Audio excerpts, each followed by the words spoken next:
Inequalities, solving. Solving inequalities is very similar to solving equations, with one exception, and that is when we divide by a negative. The 3 steps with inequalities are to solve, and then graph, and then the very last thing is that we want to put it in interval notation.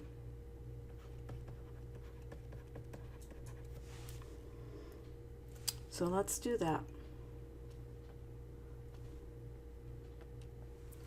Let's take an example, or look at example 1. So if we're solving it just like we would a regular equation, we're going to start with this on the side with a variable and add the opposite to our number, which would be a -7, leaving us with 5x less than or equal to 10. Again, starting on the side with a variable, we're going to divide by 5, and we're going to get x is less than or equal to 2. So now we've solved it. We can now graph it. My graph is going to be very simple. All I'm putting in is my number.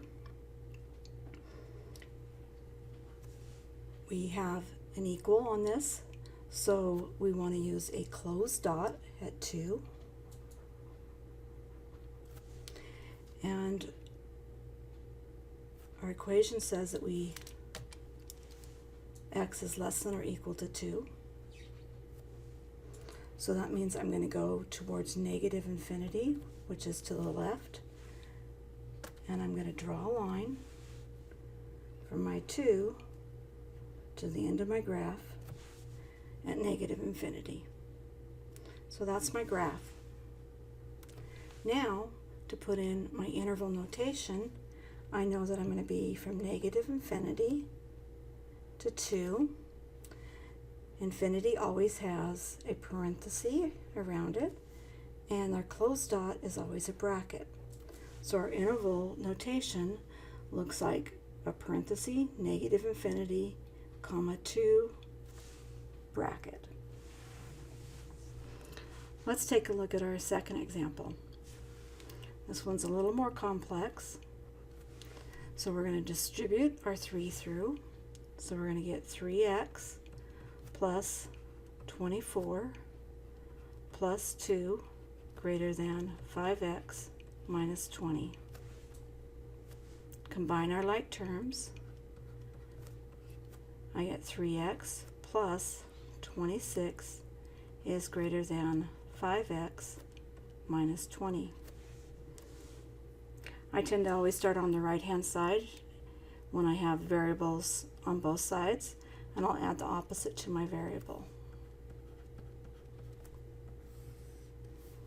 So now I have negative 2x plus 26 is greater than negative 20. Again, starting on the side with my variable, add the opposite to my number, which would be a negative 26. I have now negative 2x greater than negative 46.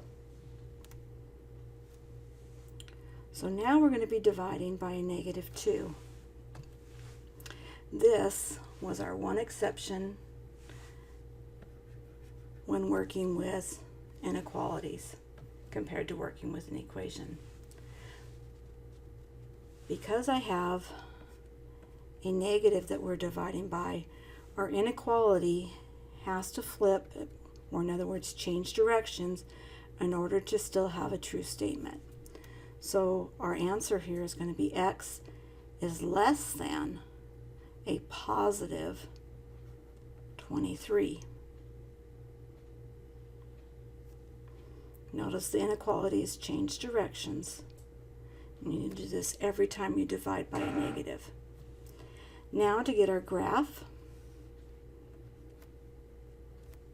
again, I'm just doing a really simple one. I'm going to put my number 23 in. Because I do not have an equal, it's just going to be less than. We're going to have an open dot. It says x is less than 23, so it means I'm going over here to negative infinity, or in other words, to the left. And I'll draw my line from my 23 to the end of my graph. And there's my graph. Now for my interval notation, we know that we went from negative infinity to 23. Infinity, positive or negative, always gets a parenthesis. An open dot, or just a less than or greater than, always gets a parenthesis also. So our interval notation looks like parenthesis, negative infinity, comma, 23, parenthesis.